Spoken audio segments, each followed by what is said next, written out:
बिस्मिल्लाहिर्रहमानिर्रहीम। नाज़रीन, मैं हूँ खालिद चौधरी, प्रोग्राम खुशी वतन में हाजिर खिदमत हूँ।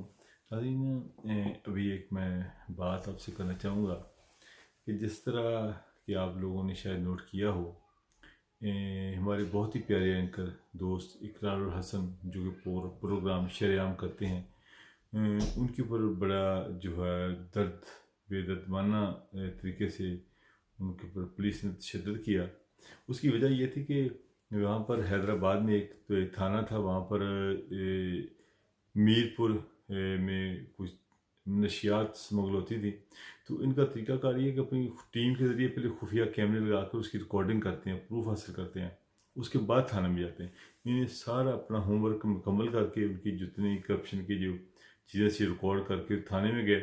वहाँ पे इंस्पेक्टर फ़रूक राव और सब इंस्पेक्टर उनसे कहा कि यही आपका प्रूफ है, तो यही आपने काम किया। तो उसका वो जवाब ना दे सके, मगर उन्होंने अचानक ही उनके ऊपर तशद्दुद करना शुरू कर दिया।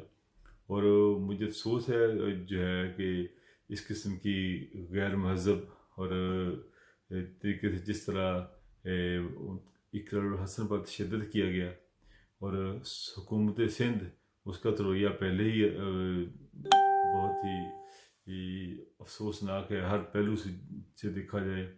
तो देखें इसके बाद क्या हुआ कि फ़रूक राव को जब सोशल मीडिया पर और मीडिया पर ये बात उभरी, तो फ़रूक राव को इन्होंने मुअत्तल कर दिया, और जो सब इंस्पेक्टर था जिन्होंने तशद्दुद किया था उनको जेल में बंद कर दिया। मगर ये पहले भी बहुत सारे ये काम होते रहे, मगर बदकिस्मती आई ये काम होते हैं।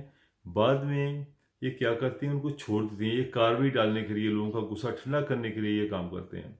मेरी जो है अपील है अदालतों से कि अदालतें इसके ऊपर सख्ती से नोटिस लें। जो सिंध हाई कोर्ट है उसकी भी जिम्मेदारी है कि इसको देखे कि किस तरह एक शहरी है, एक बड़ा ज़िम्मेदार शहरी है इकरार हसन, और जिस तरह वो वर्क करता है, और वो बहुत सारे उसने मुजरिमों के ऊपर हाथ डाला।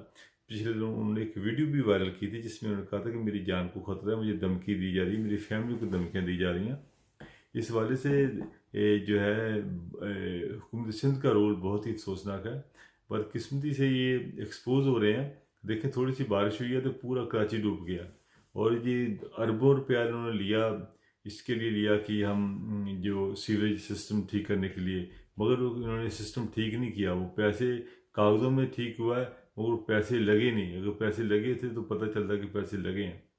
और देखिए, जब बदकिस्मती से जो कानून बनाने वाले अदारे हैं, जब वही ये काम शुरू कर देंगे, या वही ये करेंगे कि मुजरिमों को तफज़ दें, या उनसे 15 लाख रुपए इन्होंने चेक की सूरत में, मुख्तलिफ चेक्स की सूरत में लिया था कि तो आपको यहाँ से आपकी चेकिंग नहीं होगी। तो ये लोग देखिए, स्मगलिंग का काम तो ये पुलिस अपनी सरपरस्ती में करवाती है, और जो वो कहते थे कि आपकी गाड़ी आएगी उसको कोई नहीं चेकिंग नहीं होगी, वो सामान जो मनशियात जो मीरपुर को में सप्लाई होती थी, जब इनको किसी ने खबर की, तो इन्होंने जब वहाँ पर पहले अपनी टीम भेजी। जिस तरह इनका एक प्रोसीजर है कि पहले वो अपनी टीम भेजते हैं, टीम सारी अपना होमवर्क करती है, फिर टीम इनको देती है, फिर ये खुद पूरी टीम वहाँ पर जाती है। शरेआम टीम जो है वो काम की, जो हुकूमत के काम है वो शरेआम टीम कर रही है। एक वक्त होता था जब मीडिया वाले पुलिस के पास जाते थे कि जी जुर्म का बताएंगे कि आज कौन सी रिपोर्ट्स हुई, कत्ल की वारदात, कोई चोरी की। अब वक्त ऐसा आ गया कि जो है पुलिस वाले मीडिया के पास जाते हैं कि जब बताएं क्या क्या जुर्म आजकल हुआ है या हो रहा है। तो ये इकरार हसन साहब से के साथ ज्यादती मैं चाहता हूँ। इस वाले से आप तमाम जो मेरे मुसलमान भाई दोस्त पाकिस्तानी हैं, पूरे पाकिस्तान से मैं रिक्वेस्ट करूँगा, इस हवाले से आप सब लोग अपना किरदार अदा करें, सब लोग इसको कंडेम करें। और मैं सख्त इसके ऊपर जो है मजम्मत करता हूँ, और हुकूमत पाकिस्तान और रेंजर्स से मैं अपील करता हूँ कि रेंजर इसको तफज़ दे। चूँकि सिंध पुलिस से तो मुझे कोई उम्मीदें नहीं है कि वो तफज़ दें, क्योंकि सिंध हुकूमत का भी अल्लाह ही वास है। जिस तरह इन्होंने जो सिस्टम कर दिया, तबाह बर्बाद कर दिया वह सिंध को, और करप्शन करके आज तक जो भी इनके सियासतदान के साथ हैं, उन्होंने करप्शन की है। डॉक्टर आसिम ले लें, शरीन मेमन ले लें, बड़े बड़े करप्शन में में ये लोग पकड़े गए हैं, शराब की बोतलें पकड़ी गई हॉस्पिटल के अंदर रंगे हाथों, मगर वो कुछ नहीं हुआ।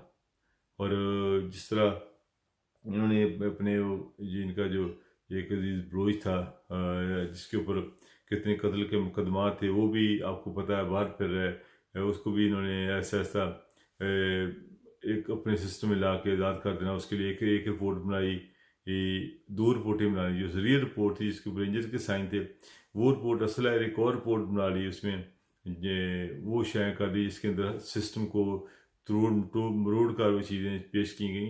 ये पीपल्स पार्टी ने तो मुल्क को बर्बाद करने में बहुत ही अहम किरदार अदा किया है।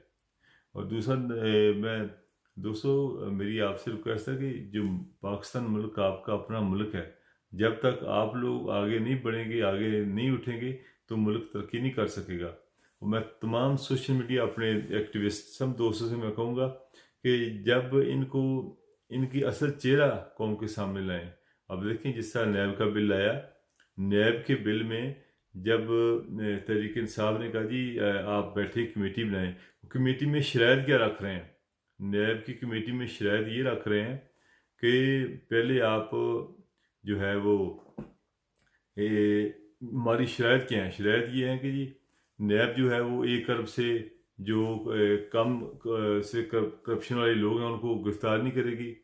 और जो 1999 से पहले जो केसेस होंगे उसको उसका हिसाब नहीं लिया जाएगा, उसके बाद के केसेस है उसका हिसाब लिया जाएगा। और नैब गिरफ्तार नहीं कर सकेगी। और सारी 37 शर्तें ऐसी लगाई जिससे नैब ये सब बच जाएंगे।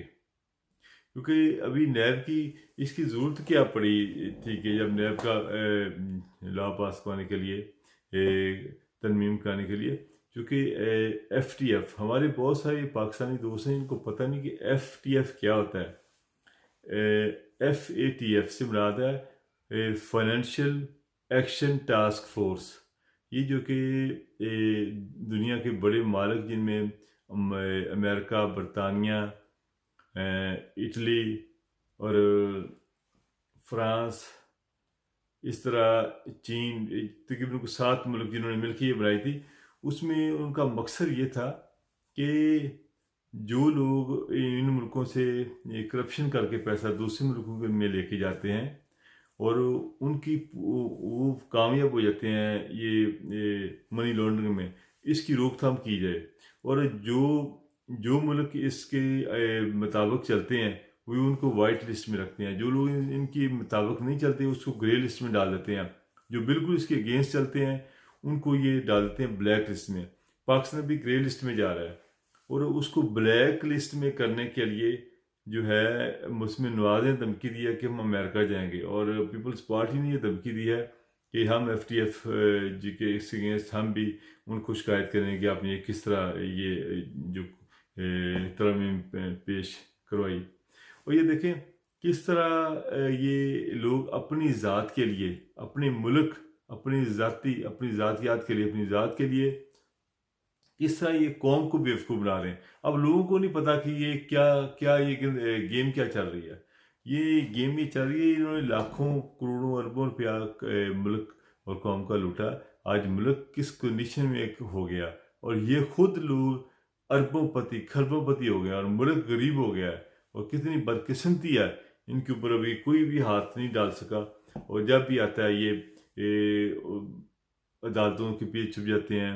बड़े बड़े केसेस हैं जिसमें हाई कोर्ट से ये रिलीव लेके फिर रहे हैं और अनफॉर्चुनेटली हमारी हाई कोर्ट की तरफ से रिलीव मिल जाता है, चूँकि वकला बरदरी अनफॉर्चुनेटली वो जिस किस्म के वो तैयारी करते हैं, बड़े बड़े वकला करते हैं, तो नैब के पास तो वकला होते नहीं। वो नैब के जो वकला होते हैं वो सिंपल होते हैं। एक सादा वकील होता है, उसके 20 केस उसने करने होते हैं और ये एक केस के लिए 20-30 जो वकला करते हैं, बड़े बड़े वकला करते हैं, अरबों खरबों रुपया उनके ऊपर खर्च करते हैं, तो ये फिर जमानत लेने में कामयाब हो जाते हैं। जब कभी भी मुस्लिम नवाज के ऊपर या को मुश्किल वक्त आया तो वो सब लोग ये जो बाहर बरतानिया में आ गए हैं और पीपल्स पार्टी के ऊपर मुश्किल वक्त आया वो दुबई में चले गए हैं। ये लोगों का सिस्टम ऐसा चल रहा है कि ये इंसान को इंसान समझते नहीं है और ये किस तरह जो है मुल्क को इन्होंने तबाह कर दिया। अब किसी को नहीं पता कि ये क्यों ये सारा कुछ कर रहे हैं। ये सिर्फ अपनी ज़ात के लिए लोगों को तमाशा दिखाया जा रहा है कि जी नैब का जो ड्रामा कर रहे हैं कि नैब का दायरा ही ख़त्म कर दें ताकि इनके केसेस ख़त्म हो जाएं। कभी कहते हैं कि नैब चेयरमैन उसको उसकी मदद मुलाजमत कम कर दें। वही पुलिस को, वापडा को, हर अदारे को उन्होंने तबाह कर दिया हुआ है और सियासत ज़रा कर दिया हुआ है इस अदारे को। मैं चाहता हूँ कि जो भी ये काम करें इनको कौम के सामने इसको एक्सपोज करें, दिखाएं, इनकी असलियत दिखाएं। जब ये आपके पास वोट लेने आए इनको वोट ना दें। ये चंद एक लोटे हैं जो हर दफ़ा हर हुकूमत में बैठे होते हैं। मैं इसकी दाद देता हूँ कि इमरान खान साहब को मैं दाद देता हूँ कि उन्होंने जहांगीर तरीन जैसे और अलीम खान जैसे लोगों को भी जब साहब की बारी आई तो जहांगीर तरीन को भी नहीं छोड़ा। सबसे पुराना और उसका वफादार साथी था, उसको भी नहीं छोड़ा जब वक्त है।